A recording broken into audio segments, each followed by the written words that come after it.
မင်္ဂလာပါအခရာတက်ဖြစ်ပါတယ်အဲ့တော့ကျွန်တော်လက်ထဲမှာကင်ထားတဲ့ဖုန်းလေးကိုအားလုံးပဲစိတ်ဝင်စားနေကြလိမ့်မယ်လို့ထင်ပါတယ်ကျွန်တော်ဒီနေ့ first impression လုပ်ပေးခြင်းတဲ့ဖုန်းလေးကတော့ vivo ကနေပြီးတော့အသစ်ထွက်ရှိထားတဲ့ V series ရဲ့ line up အသစ်တစ်ခုဖြစ်တဲ့ vivo V29 5G ဆိုတဲ့ဖုန်းလေးပဲဖြစ်ပါတယ် vivo ကကျွန်တော် V27 ဆိုပြီးတော့ထွက်ထားတာမကြာသေးဘူးအဲ့ဒါကိုကျွန်တော်တို့ vivo V29 ဆိုပြီးတော့ထပ်ပြီးတော့ထွက်လာတယ်ပို့ပြီးတော့လည်းလှလာတယ်ကျွန်တော်ပို့ပြီးတော့လည်းတိုးတက်လာတဲ့အပိုင်းတွေအများကြီးတွေ့ရတယ်လို့ပို့ပြီးတော့လည်းပြီးပြည့်စုံလာတယ်လို့ခံစားရပါတယ်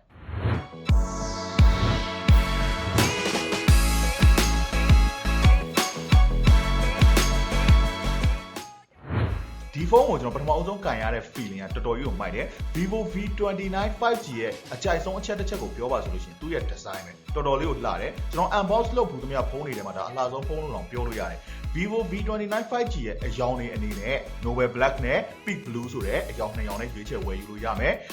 ဒါပေမဲ့ဒီ peak blue ဆိုတဲ့အရောင်ကိုကြော်လွန်ပြီးရွေးချယ်ဖို့ဆိုတာတော့တော်တော်ကြီးကိုခက်လိမ့်မယ်ဘာဖြစ်လို့လဲဆိုတော့ဒီ peak blue ဆိုတဲ့အရောင်ကဒီ vivo V29 ရဲ့အသက်ပဲသူ့ရဲ့အရောင်ကတော်တော်လေးကိုညင်သူကအပြာရောင်လေးကိုမှဒီ 3D magnetic particles လေးတွေနဲ့ပုံဖော်ပေးထားတယ်သူရဲ့ 3D magnetic particle အမှုန်လေးတွေကိုဒီမျက်နှာပြင်တစ်ပြင်လုံးမှာထည့်ပေးထားတဲ့အပြင်ကိုမှ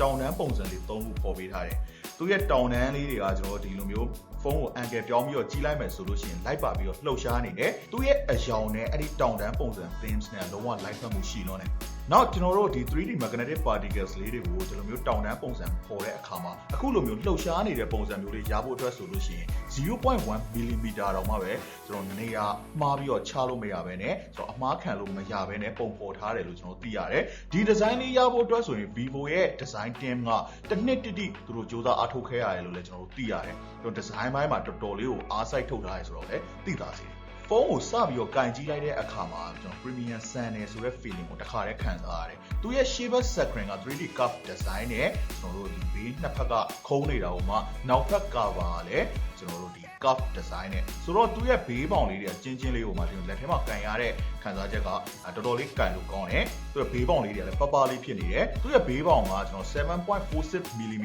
အထူပဲရှိတာဟိုမှာသူရဲ့အလေးချိန်ကလည်း186 gram အလေးချိန်ပဲရှိတာဆိုတော့ဒီဖုန်းကကျွန်တော်ပေါ်လဲပေါ်တယ်ပါလဲပါတယ်လို့ပြောလို့ရတယ်သူရဲ့ camera band ရဲ့ပုံစံကကျွန်တော် V27 တုန်းကလိုမျိုး design language ကိုပြန်ပြီးတော့တွေ့လဲရတယ်လို့ပဲဒါပေမဲ့မတူဘူးဒီ camera band မှာလည်းကျွန်တော်ငွေရောင်အမှုန်လေးတွေပါဝင်နေတော့မယ်နောက်သူရဲ့ဒီ design ကလည်းပို့ပြီးတော့လှလာတယ်နောက်သူရဲ့ camera ထားတဲ့ပုံစံကလည်းပို့ပြီးတော့လှလာတယ်ကျွန်တော်သူရဲ့ camera band ထဲမှာဆိုလို့ရှိရင်ကျွန်တော်50 megapixel wide camera နဲ့8 megapixel ultra wide camera ကိုဒီမှာ camera ring အကြီးနှစ်ခုနဲ့ထည့်ပေးထားပြီးတော့နောက်2 megapixel depth camera ကိုတော့ camera အသေးလေးနဲ့နေရာချပေးထားတယ်။နောက်ထပ်ကျွန်တော်တို့ dual flashlight ကိုလည်းဒီအဲ့ဒီ depth camera ရဲ့အပေါ်ပိုင်းလေးမှာနေရာချပေးထားတယ်။အောက်ဘက်မှာတော့ကျွန်တော်ဒီ V series ရဲ့ trademark တစ်ခုဖြစ်လာတဲ့ aura light rings လေးကိုကျွန်တော်ဒီ camera နှလုံးရဲ့အောက်ဘက်မှာနေရာချပေးထားတယ်။ဆိုတော့သူရဲ့ camera band ကကျွန်တော် design language ကတူတယ်ဆိုပေမဲ့ဒီ V29 မှာတော့ကျွန်တော်ပို့ပြီးတော့လှလာတယ်ပို့ပြီးတော့ဆွဲဆောင်မှုရှိလာတယ်paper frame ပပလေးထဲမှာတော့ကျွန်တော် power button ရဲ့ volume up down ခလုတ်လေးရထည့်ပေးထားတယ်သူရဲ့ခလုတ်လေးတွေကနှိပ်ကြည့်ရတဲ့အခါမှာတော်တော်လေးကိုမာတယ်တော်တော်လေးကြီးကြီးလေးလေးရှိရလို့ပြောလို့ရတယ်အပေါ်ဘက် frame နဲ့အောက်ဘက် frame က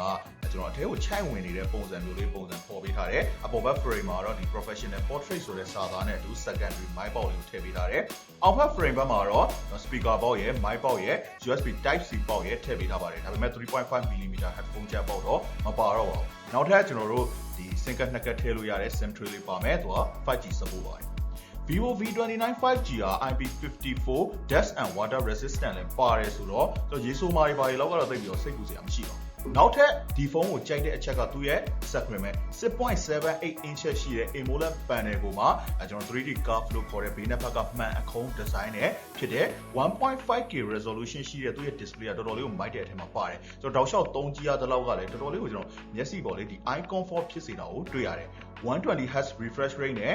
1.07 billion color 1300 nit peak brightness ကိုမှကျွန်တော်ဒီ high frequency PWM လို့ခေါ်တာလည်းပါတယ်သူကတော့ကျွန်တော် screen flickering တွေကိုလည်း short ချပေးထားနိုင်တာကိုတွေ့ရတယ်ကျွန်တော်ဒီစာရွက်ပေါ်က camera တွေကိုမေ့ထားလိုက်ပြီးတော့ဒီ display ကိုဒီတိုင်းထိုင်ကြည့်မယ်ဆိုရင်တော့မှပဲဒါတော်တော်လေးကိုကောင်းတဲ့ display ဖြစ်တယ်ဆိုတာကိုသိသာစေလိမ့်မယ်သူမှာ in display fingerprint လည်းပါတယ် response ကလည်းတော်တော်လေးကိုမြန်ပါတယ် နောက်ထပ်သူရဲ့ရှေ့ဘက် selfie camera ကိုတော့ punch hole နဲ့ထည့်ပေးထားတယ် performance ဘိုင်းအတွက်ကတော့ဒီ Snapdragon ရဲ့ 778G chipset ကိုသုံးပေးထားတဲ့ 5G supported chip ပဲဖြစ်တယ်သူရဲ့ဒီ 778G chipset ကြောင့်ကျွန်တော်ဒီ performance ဘိုင်းအတွက်လည်းဘာမှကျွန်တော်စိတ်ပူစရာမရှိဘူးအကုန်လုံးသုံးလို့ရတယ် brand 12K နဲ့ဆိုတော့ update အကြိုက်သုံးလို့ရတယ် multitasking ဘိုင်းအတွက်လည်းတော်တော်လေးကိုတော်တော်လေးရှိတာကိုတွေ့ရတယ် 8K RAM ကိုလည်းကျွန်တော် dynamically extend ထပ်ပြီးလုပ်ပြီးတော့သုံးလို့ရတယ် total 20K အထိကိုဒါ multitasking ဘိုင်းအတွက်ကိုဖန်တီးပေးထားတာဒီ extend ထပ်လုပ်လို့ရတဲ့ RAM မပါဘဲနဲ့သူရဲ့ဒီ original RAM 12K နဲ့တင်ကိုတော်တော်ကြီးကိုအဆင်ပြေနေပြီ total 20K အထိ extend ထပ်လုပ်လိုက်တဲ့အခါမှာတော့ကျွန်တော် app ပေါင်း30ကျော်ကို